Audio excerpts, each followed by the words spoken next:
Ladies and gents, welcome to this live stream where I'm going to break down exactly how to lose weight in 30 days as a vegan. Better yet, I'm going to wind back the clock a measly 8 years, back to when I was a slightly overweight non-vegan myself. And I'm actually going to share the 8 things that I would do with the information, the experience, the habits that I now have. I'm going to walk you through the 8 things that I would do if I was starting all over again with weight loss. So you could start applying, injecting those principles into your own strategy and seeing some amazing results inside 30 days. Before we get into this, though, it is worth noting that you need a vision for a healthy and slim body that goes way beyond 30 days. You don't want to just be focused and committed to only 30 days. I think that probably goes without saying. We're not into this short-term stuff here, are we? Oh, I want to lose a bit of weight for vacation for my wedding. Those things can be incentives, so I don't mean to sound really condescending about people that have those goals, but we're thinking beyond that, you and I, and that's why you're here. Sustainability, longevity, with this sort of natural, holistic way that we like to approach weight loss. You wouldn't be subscribed to me if none of that resonated with you, obviously. So yeah, we want a vision and a commitment to a slim and healthy body beyond 30 days. But that said, though, the first month really is crucial in laying the foundation for good habits and actually giving you a good springboard for success later on for the rest of your life. That's what we hope. So I'm going to roll the titles here. Whilst I do that, I'm just going to check the live stream is up and running, working nicely. Give me a thumbs up if you can hear me in the chat. Audio's working well and whatnot. I'm going to just check the live stream. I'll be right back. We'll roll the titles and we'll get into our first of 8 steps today. Let's do this.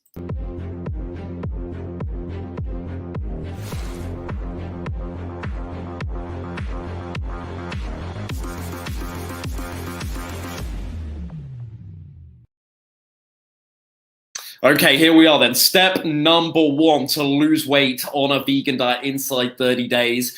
What I would do if I was rolling back the clock 8 years, I'd start by replacing all of the junk. And let me tell you, there was a lot of junk, all of the junk in my diet with healthy substitutions.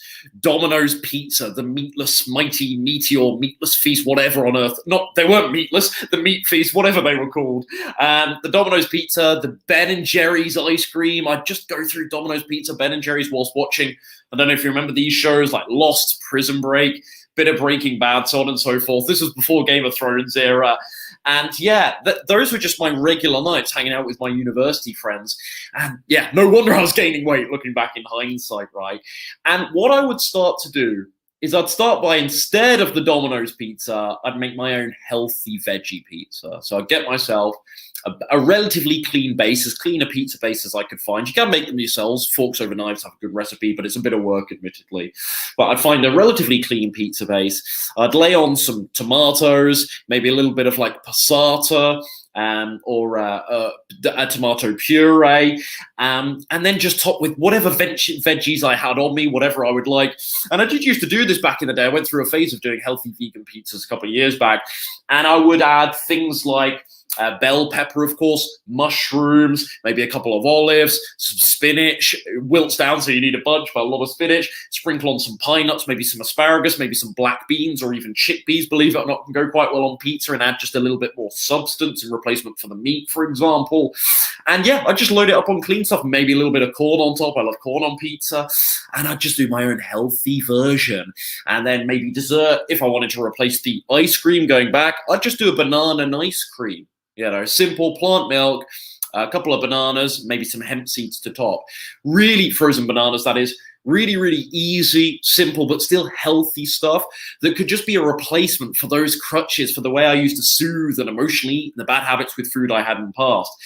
And I'm a really big advocate for this and for this sort of healthy substitution policy, because it is easier, in my opinion, to replace a bad habit with a good habit than it is to just completely try and destroy the bad habit and not replace it with anything else. Because there's so many reasons for our behavior around food that goes beyond just pleasure, just sensation seeking. It can be based on habitual, it can be a time of day thing, it can be a routine, a pattern recognition thing, it can be a response to emotions and feelings. We refer to this often as emotional eating, don't we? And so there's so many reasons to eat food beyond just taste and pleasure and necessity, even hunger, beyond those things.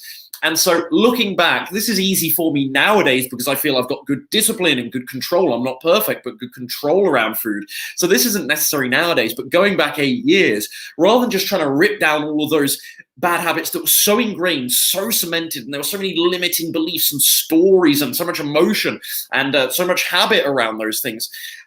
Why would I wouldn't be able to just tear that down overnight. It'd be really hard. So better yet, replace it. Better yet, do a healthy vegan pizza, healthy banana ice cream, quote unquote. And that's what I would do. And I think that's how I would start. I wouldn't even be too worried about making my exact sort of 3 meals a day perfectly clean, every single snack I had. I wouldn't even be that focused on making everything perfectly clean. I'd just go in and replace the really, really overt junk food I used to have so much of. The Pop-Tarts, the children's cereal. I'd switch, like I used to have Crave, if you're familiar with those, in Cookie Crisp. I'd switch that to Bran Flakes, for example, or the muesli bowls that you guys know I love today. And that would be so much easier than trying to make every single meal perfect. I'd go through, I'd find the pizzas, I'd find the Pop-Tarts in my diet, and I'd try and think about healthier versions of those things before I even worried too much about the meals I was eating before that weren't overtly junky, still weren't that good for me, but weren't overtly junky. I'd start with the stuff that was, this is fairly obvious, I suppose. I'd start with the stuff that was really making me gain weight, the stuff that was clearly contributing so many fat grams, so many calories to my daily diet. Quite obviously, it makes sense to put out the biggest fires first. So I'd start there with this replacement idea. Step number 2, I'd focus, obviously, on whole plant foods. I know, profound rocket science. This one doesn't need too much attention from us. I'd focus on the whole plant foods. And yeah, there are some processed things that I eat, and not all processed foods are bad. I talk about, healthy whole wheat rye, sourdough breads, for example. I just mentioned cereal, didn't I? I just mentioned Bran Flakes. Well, they're processed. Whole wheat and bean, lentil pastas, they're still processed, but they're amazing for weight loss, amazing for a healthy body, so on and so forth. So it's not that all processed foods are automatically bad, but generally I'd focus on whole foods because of their lower caloric density, their higher fiber content, their typically better satiation effect for the fullness they provide, water content, nutrient richness as well, beyond just, I mentioned fiber already, I mentioned calorie density, but also micronutrients as well, so vitamin and mineral profile. Those whole foods come packed with nutrients, so you get so much bang for your buck from those foods. And yeah, that doesn't mean I'd eliminate processed foods altogether, but I'd be focusing on those. However, what I would do is I'd still allow myself, I'm so big on this now, and this is something I've really changed my mind on, I think, in the last few years, but I'd really allow myself room to eat out once a week, rather than it being like such a sacrifice. I've told you guys the stories of 2015, I think it was actually 2016, but I did it a little bit in 2015, where I literally went 3, 4, 5, if I remember correctly, months without eating out at various periods. Several times throughout the year, I had these long stints where I wasn't eating out because I was just utterly paranoid about how one meal that had a bit more oil on it, or one meal that was like a more processed sort of like a vegan junk alternative, like a vegan burger or Beyond Burger. I was so terrified about how those things might derail me that I said no to those things. And even though I'm a big advocate for periods of sacrifice, and if you are a big sort of habitual eater-outer, if you eat out an awful lot, what's a better way to sum that up? I don't know, to describe those people. If you eat out, I suppose, if you're a frequent eater-outer, then I think you do need a period of sacrifice, and you do need to take, those meals out off their proverbial pedestal and actually give yourself a shot at home-cooked meals and try and get used to that and take away that desire or what you feel is a necessity to go and eat out all the time. So it's not that I look back and go, oh, that was foolish. I can't believe I never ate out. That was so stupid. But I do look back and think, I probably took that slightly too far. I was probably making it really, if I wasn't so dedicated, that might have actually been quite impractical. And I just think I'm a relentless person. I would like to think I can be quite ruthless in a positive sense.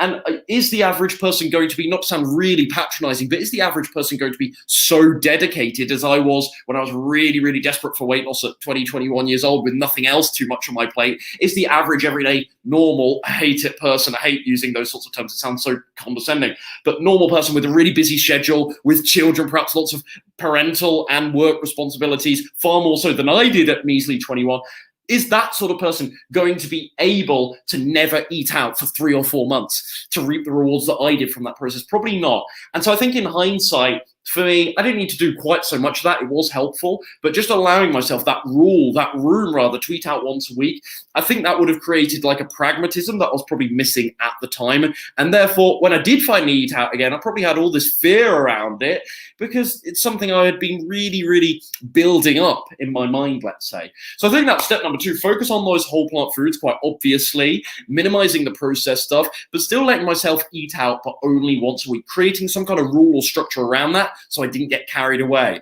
If I said, oh, it's okay to still eat out occasionally. What does occasionally mean? What I see as being occasionally might be different to what you see as being occasionally.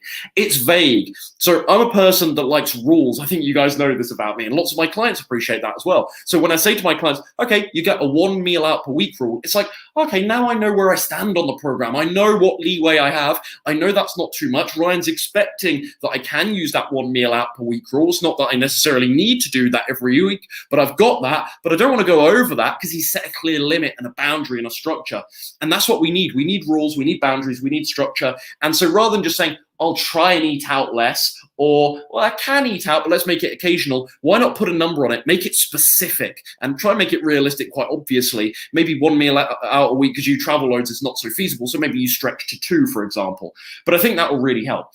Number 3, that would have really helped me, certainly back in the day, because I just was taking it too far, I think. Number 3, no booze. And this is something I knew at the time, and I did at the time, and it was very, very easy for me. After fairly booze-heavy first and second year of university, alcohol really has never held a particularly large magic spell over me. So I've always been able to take it or leave it. But certainly after heavy boozing in perhaps my first year, more so multiple times a week in university, it was very easy for me at around 21 to go, you know what, I'm going to skip this alcohol stuff for a while. I don't need it. I'm not tempted by it. I've finished university now. Time to grow up. Time to go out into the world of work. I wasn't particularly sort of social, or my social life at that time certainly didn't revolve around partying or going out at that point. That had been and gone. And so for me, this was very, very easy. But why would I say no booze? Why would I advise you guys on no booze? Well, it just gets in the way, quite obviously, of making good choices and optimizing lifestyle, sleep, stress management, so on and so forth. To be fair, you can, like I talked about with the meals out, you can lose weight drinking the occasional G&T, glass of wine, beer, etc. But I find it very easy to go cold turkey with alcohol. So that's why I did what I did at the time and did go through long, long stints, like with the eating out, where I just didn't touch alcohol and I went cold turkey with it for ages. And it wasn't hard. So I could easily start that again tomorrow. If I gained weight tomorrow, if I woke up 30 pounds heavier tomorrow, I could quite easily go without alcohol for the rest of this year. No problem whatsoever. I'd have moments of temptation, but generally I'd find that pursuit pretty easy, actually. And so that wouldn't be a challenge for me. And so, yeah, truth be told, the occasional G&T, like I say, glass of wine, you could still lose lots of weight doing those things. So maybe it's like the eating out. Maybe you choose, you hear what I've got to say, but you say, you know what, Ryan, I'm not going to go cold turkey, but I'm going to make a rule around it. Maybe just once a week, once every couple of weeks, once a month I'll have a drink, so on and so forth, a couple of drinks. Make a rule around it, whether it's to get rid of it altogether or to limit it. But again, quite obviously, as somebody that works in the health domain, I'm not going to sit here and say, yes, alcohol is okay. Of course it's not. It's absolutely terrible for you, completely toxic, completely poisonous. And so it's really advised to stay away from alcohol as best you can, quite obviously. From a weight loss perspective, directly, the calorie content, liquid calories, of course, contributing, to the rest of your diet. And that will be unhelpful. But then it's also indirectly through the lowering of inhibitions, through the biochemical change that happens when you drink alcohol, the other poor food choices that it's so synonymous with that you can be tempted into after you've drunk a little bit of alcohol. That is actually often, from a weight loss perspective, at least, not from a health perspective necessarily, they might be equalized, but from a weight loss perspective, that's actually more harmful than the calorie content of the alcohol itself. Does that make sense? And so that is my advice to you or my reasoning for why, quite obviously, I know it's not rocket science, you should stay away from the booze. Step number 4, if I had to lose weight, if I had to do it all over again from tomorrow and maximize my weight loss results as a vegan in the next 30 days, I'd stick to whole foods. I mentioned this earlier, but hear me out on this. So I wouldn't have to count calories, because of the naturally low caloric density of whole foods. So I wouldn't, contrary to what a lot of people might believe, I wouldn't count calories if I was starting again from tomorrow. I wouldn't. And if I was losing over a pound per week, so if I was losing upwards of a pound per week, I, in my mind, would have no basis or no reason to check my calories. If I felt well and I was losing over a pound a week, so long as it wasn't ridiculous, like 3 or 4 pounds every week for someone of my body weight, that would maybe suggest my strategy was a little bit aggressive. So long as it was over a pound a week, I wouldn't really sweat counting calories. I wouldn't microanalyze too much. I would just stick to my 3 meal and 1 snack structure that I've been barking on about for years, full of, like I say, whole plant foods. You've seen the composition of meals, lots of beans on the plate, or legumes, whole grain or potato, a small amount of those healthy fat sources, and then I'm good to go. Fruit, plenty of fruits and veggies, a little bit of nuts and seeds, my usual supplementation policy of B12, vitamin D, omega-3. This is stuff I've been banging on about, harping on at you guys about for years and years and years. Nothing has really changed in that regard. I would stick to that formula, and as long as I was losing over a pound a week, I would have no basis in my mind to count calories. I would have no reason to, unless I felt unwell or lethargic or fatigued, or like I say, I started losing weight even more rapidly, and then I'd be like, oh, maybe I actually do need to increase my calories because it's a little bit too fast. I'm getting hungry. It might not be quite so sustainable. I might be losing loads of muscle as I do this as well. And so that's when I might start paying a little bit more attention to calorie intake via Chronometer, with an app like Chronometer on MyFitnessPal, which I'm sure you've likely heard of. But generally, because I'm sticking to these, generally, there are exceptions, but self-limiting and low calorie density whole foods, I could just lean on that and not have to worry so much about counting the calories, versus what I used to do back in my student days, which was eat a whole bunch of rubbish and try and factor in the calories under this sort of flexible dieting paradigm. I couldn't afford to not count calories back in my student days, because I was eating so much junk with so much caloric density and so little nutritional goodness and value that I had to count calories to make sure I wasn't going over. And even then I would, because terrible relationship with food. And so, yeah, I would just stick to a whole foods plant-based approach and not worry too much about counting the calories. And if there was something going wrong, I could, even with the knowledge that I have today, I could, of course, adjust it without even having to worry about Chronometer and MyFitnessPal, to be fair, because I could just think, oh, all right, I've noticed that my weight loss is slowing down and I'm having a couple of tablespoons of peanut butter a day. Maybe I could look at that as a port of call because of the high caloric density. Maybe I could adjust that. And so with the knowledge that I have now today, not to blow my own trumpet, but I could troubleshoot without even having to count calories. I could work out in my diet what would go if I hit a plateau without even counting calories. But if I were you starting again, I would just focus on the principles I always talk about, how to fashion your meals here, and the way I always talk about, the templates that I've given time and time again on this channel. I'd stick to those, and as long as I was losing over a pound a week, I wouldn't sweat calorie counting too much. And that would be my step number 4. Okay, where are we now? Step number 5, of course, be honest with people.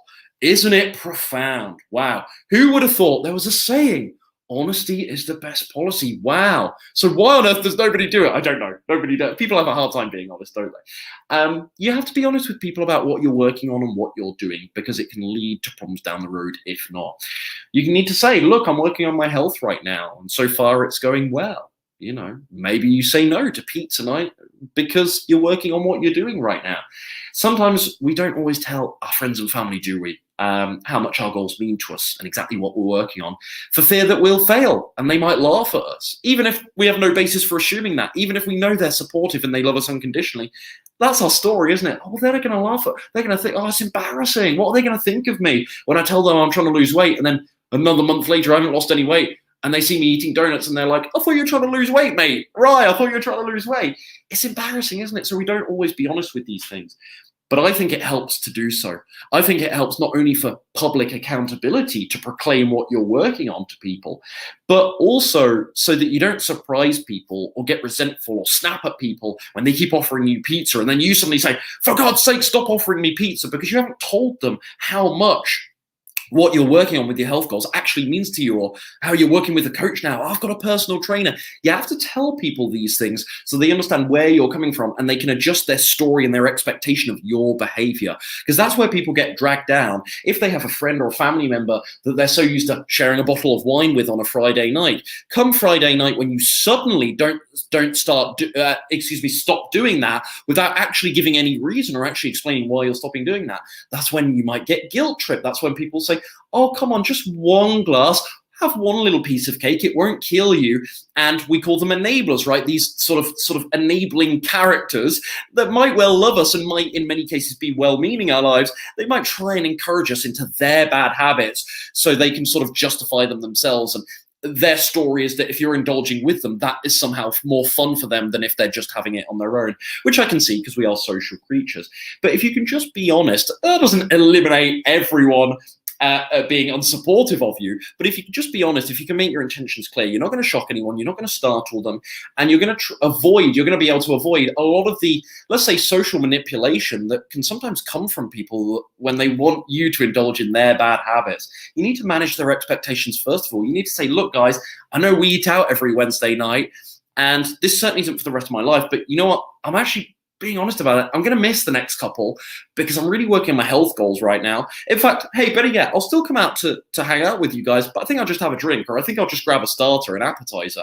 And yeah, you're going to get met with, oh, but join us. Oh, and when you're there, they're going to try and pressure you. But the fact you've already said it before you've gone, the fact that you've already said, text the WhatsApp group of friends or family and said, look, guys, this is what I'm working on. Or next time you see the person, you mention it to them. You're really managing their expectations. They know what you're working on. They know what you care about. And you can avoid a lot of these, like I say, social manipulations just by being honest and communicating what you're actually working on. I know it doesn't sound profound. I know it doesn't sound like rocket science, but people don't do this. People are terrified because they want to be protective. When they first start out eating healthily or trying to lose weight or going vegan, they can often try and be quite protective because they don't want judgment for everyone else. They don't want to be rocked. And I get that. And I think secret keeping in this regard can actually be beneficial to people because there's a lot of naysayers out there. There's a lot of people that won't get what you're doing. And it's one thing not understanding why someone is going vegan or why they want to lose weight. It's one thing not understanding it. And then it's another level to actually be really critical of someone else. So those are slightly different things. But I just think when people know how much this means to you, they'll stop trying to enable you quite so much. They'll still might well try, I've got to be honest, but they're going to stop doing it quite so much. And so yeah, that would be my advice is those first 30 days, let people know what you're working on. Tell them that you might be missing this event or you might be coming to this event, but you might do your own thing with food. And that way they are not shocked, they are not surprised, and you're less susceptible to that, like I say, social manipulation in the moment. Step number 6, then, if I had to lose all the weight again tomorrow, maximize these first 30 days as a vegan, potatoes. Potatoes, it had to get a mention on this list. These have been so crucial, even though I'm not having potatoes hugely in my diet at the moment. I'd say I probably have a couple of potatoes every week, but they're not a huge part of my diet. Throughout my time following this plant-based approach, potatoes have been ever present. They really, really have. Maybe phased in and out like the oatmeal has for me, but they've still relatively well been ever, more so different than the oatmeal then. They've been an ever present, but I've just gone through phases where I've literally had them every day. And I'd be having them daily. And I think I'd probably be having them with dinner because lunch-wise, not quite so practical in terms of where you are when you have lunch on and so forth, where I would be when I had lunch, cooking time, so on and so forth. So I think potatoes, for me, they would be a go-to dinner option. The rest of my diet would, of course, be primarily whole grains, legumes, including tofu. I used to be quite scared of soy when I first went vegan, so that's why I'm giving tofu a special mention there. Tempeh, of course. Fruits, veggies, and a few nuts and seeds. That would generally be my diet, as I hinted at, as I implied earlier, as I mentioned earlier. But yeah, lots of potatoes there daily too, because of their insane satiation effect to low calorie ratio. It's quite incredible the fullness that you can get for so few calories from potato. And excuse me, when I say the word potato, most people think of white potato. I'm grouping it in with sweet potato as well. You can also extend this to other tubers like yams, for example, too. But white potato, sweet potato, just utterly incredible for weight loss. I would lean quite heavily on white potato as my preferred, from a taste perspective, my preferred option, and just versatility. I think white potato you can do a little bit more with and not compromise flavor versus sweet potato that, because of its sweet taste, it doesn't feel quite as versatile in dishes. Is that true? I'm not sure if that's, as I've said that, I'm not sure if that's entirely true, but I certainly prefer white potato. So I'd be having them daily, and I'll probably be doing them with dinner, and I'll probably be doing what a lot of my clients enjoy, which is one of the most popular recipes on the Vegan Slim and Sustain program, which is sweet or white potato roasted in the oven, topped with roasted chickpeas and a very simple tahini and lemon dressing and a couple of veggies on the side. spinach, kale goes really, really nicely with this. It's just a great concoction of flavors. And I'd probably be doing something like that every dinner time, and the weight would be flying because those potatoes are amazing. Step number 7, I'd be doing a bunch of walking daily. When I first lost weight after going vegan, I was living in the grand old city of York, which many of you know. And yeah, I was walking 20 to 30 minutes a day there. So that was easy. It was easy to be active for me. I know 20 to 30 minutes is not a great amount, but yeah, just being on my feet for that length of time every day, not only the caloric burn through walking, but the metabolic benefits of that, and just, you know, beyond weight loss. You know, exercise is fantastic for us beyond weight loss. Let's not just reduce it to the equation of calories all the time, but, you know, beyond weight loss. So important for mood, so important for mental health and physical health and well-being. Also beyond just the number on the scale, as I say. So I'll be doing a bunch of walking daily. And I think what I say with walking is, if you can make walking incidental because of your lifestyle, like it just happens because of your lifestyle and your schedule and your routines, I think that makes it so much easier. Of course, there's nothing wrong with going on intentional walks and intentional hikes, but I think it's easier when walking is just part of your lifestyle. And I appreciate this probably is only going to resonate with those living in cities more so. Those living out in the countryside might be a little bit more limited in this regard, and you might have to go and do very intentional walks. You might not just naturally get your steps in. And that's a different challenge. But I think for me, I'd be doing lots of walking incidentally just because of my lifestyle. And that would probably be my main form of exercise in this protocol, certainly for the first 30 days or so. Yeah, so like I say, even if it isn't intentional, just get it done anyway. I know people like this idea of 10K steps, but I've always found that very, very arbitrary. There's no magic number for this where there's a certain amount of steps that is objectively good for you, and if you don't do that, you're leaving money on the table and you're losing out. There's no magic number with this. 10K steps has become a nice milestone for people, and I get why. It's a nice, you know, easy number to keep in mind. But yeah, you know, whether it's 5, 6, 7,000 steps up to 10,000 steps, they're all great, right? They're all great. And yeah, just get the steps in is what I would advise. And finally here, step number 8, this is still an exercise one. Alongside the walking, I would choose to do one more higher intensity, activity or sport a couple of times a week on top of the walking. No need to go over the top with it because you've already got that walking anyway, and you're just starting out with your weight loss strategy. You don't want to go gung-ho too early on. You want to keep tricks up the sleeve for those plateaus in the future. You don't want to risk injury if you're pretty new to fitness or exercise. You want to start small, and not to sound really patronizing, but you want to follow sort of this incremental sort of baby step sort of approach to exercise. So no need to go over the top with it, as I say. You know, this nutrition strategy that I'm sort of outlining for you, and the nutrition strategy that I outline here, it's incredibly nutrition focused. Many of you will know that my vegan, slim and sustain clients, they only have to do walking for the first month only. And that's so, you know, that's always the feedback I get from that is always amazing. It's like, oh, that's so refreshing because I know I can just come on the program, mostly focus on the food. Yes, get the steps in, but I don't have to worry about doing beach body workouts or spinning classes or getting myself a gym membership. I think people find that, not to blow my own trumpet and say my program's amazing, you know, that's just from the horse's mouth, right? But